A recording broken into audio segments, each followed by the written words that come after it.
On August 13th, 2006, TNA Wrestling presented Hard Justice from the Impact Zone in Orlando, Florida.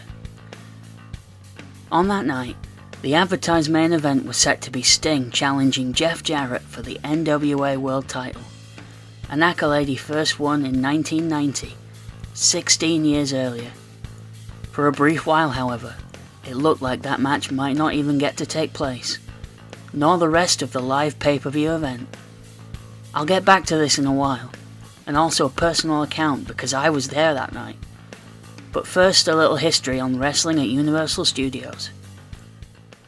The Impact Zone has served as the name of 3 separate sound stages on the backlot of Universal Studios in Orlando, Florida. The original being Stage 21, which held around 1,400 fans, and later Stage 19 and 20, holding 1,100 each. Nowadays, Stage 21 can be seen on Tuesday nights as the home of AEW Dark on YouTube, but 2 other promotions previously occupied it.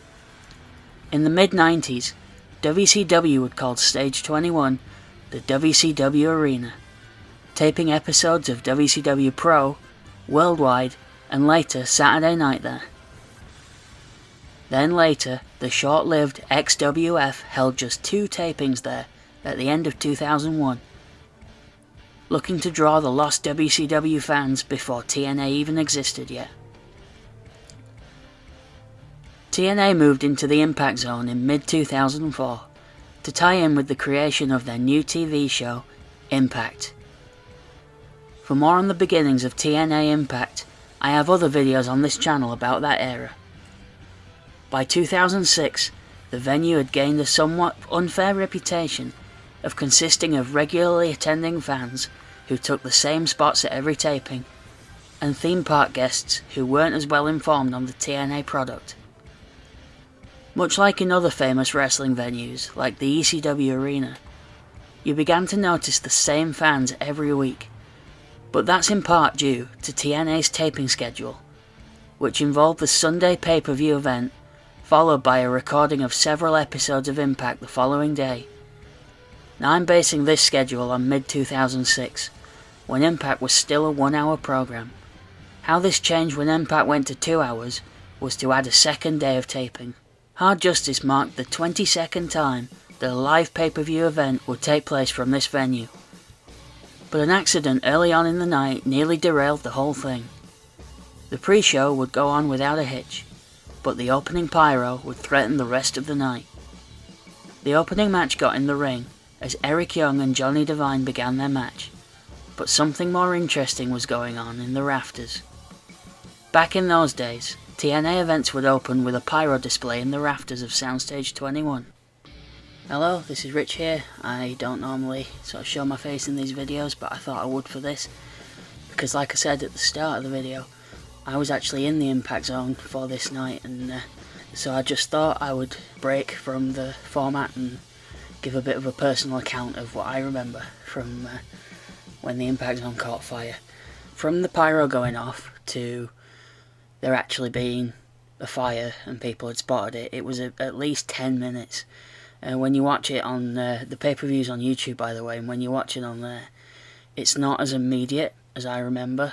There's about a 10-minute gap, and I started hearing a chant that I couldn't quite make out.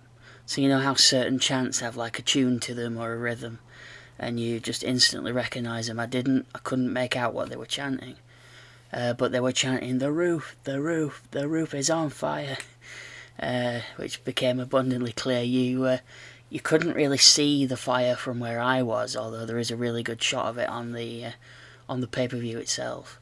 But you could see a bloke sort of leaning over the balcony with a fire extinguisher, just trying to get to it. And on the pay-per-view you can hear Mike, I think it's Don West, sorry, saying, no, you need to get to the other side, there's more over here. And so they're firing this fire extinguisher, and it's all just coming down and kind of engulfing the ring in this white cloud.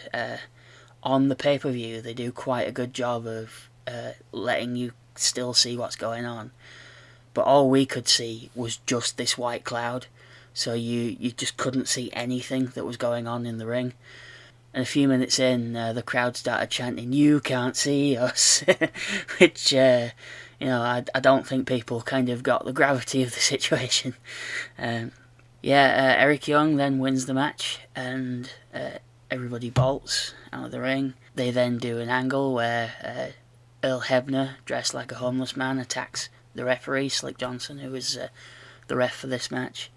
So it wasn't immediately, and by the end of the match, I should say, the smog had about cleared, so we just about saw the end of the match. It still wasn't yet quite clear like how bad this was, but then maybe 5 more minutes go by. I guess that's Mike Tenay and Don West going through the card, and they start evacuating the building. And my really clear memory of this is going down the bleachers. Had I been a bit older, I would have tried to sit somewhere to get myself on camera, but I didn't try that. I was quite high up in the Impact Zone. Heading down the bleachers and seeing an old man sitting on the front row, just adamantly refusing to go, and it's like, well, you're not missing anything, because everybody's going outside. I don't know how that got resolved, actually, because we passed him. But on TV, because I've seen it a few times, and I watched it last night again to remind myself, on TV, they do quite a good job of filling the pay-per-view time. Mike Tenay and Don West, great improvisers. I was always a fan of them.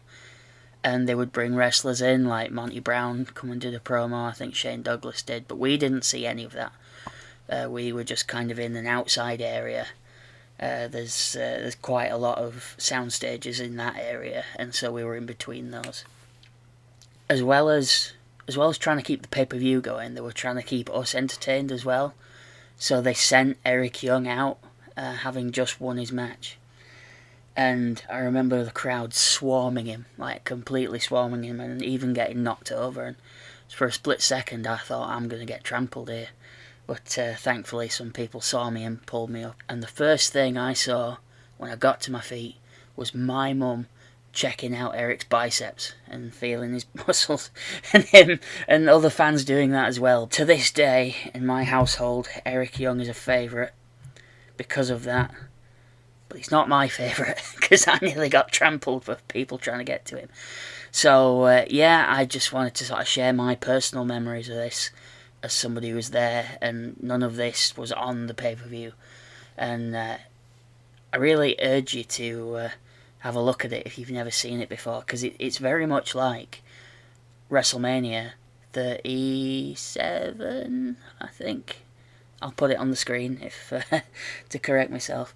It's very much like that WrestleMania, how they kind of filled it with people doing impromptu promos, and fair play to TNA for keeping the show going. So, but yeah, those are just my personal memories of this night, and I'm going to get back to the video now. Also, one last thing that I noticed as I was rewatching this and the WrestleMania incident, there is one specific wrestler who was prominently at both of these nights, and that is Samoa Joe, who wrestled at Hard Justice and wore a poncho at WrestleMania. So, if there's anybody we can blame for any of this, it is Samoa Joe for wreaking havoc with the elements.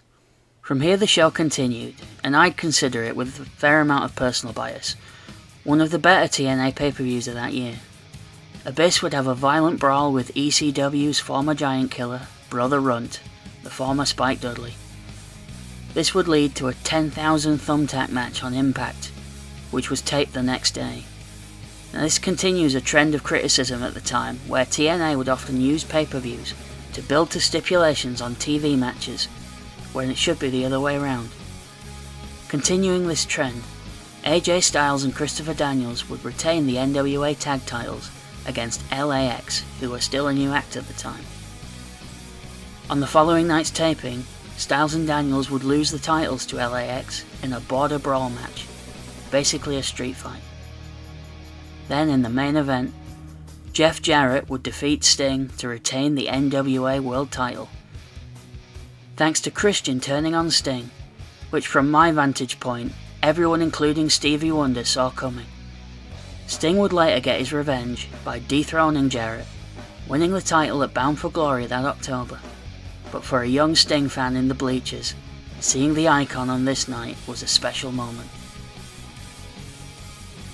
Thank you for watching yet another wrestling channel. If you enjoyed this, please comment, like or subscribe.